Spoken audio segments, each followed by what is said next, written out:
మనం పోరాటం చేసినాము.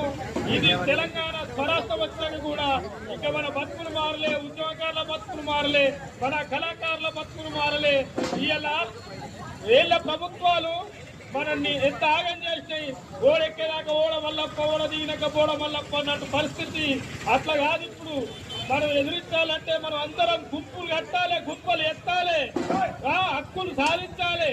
అందుకు లెండిరలే లెండిరో జల్దిగా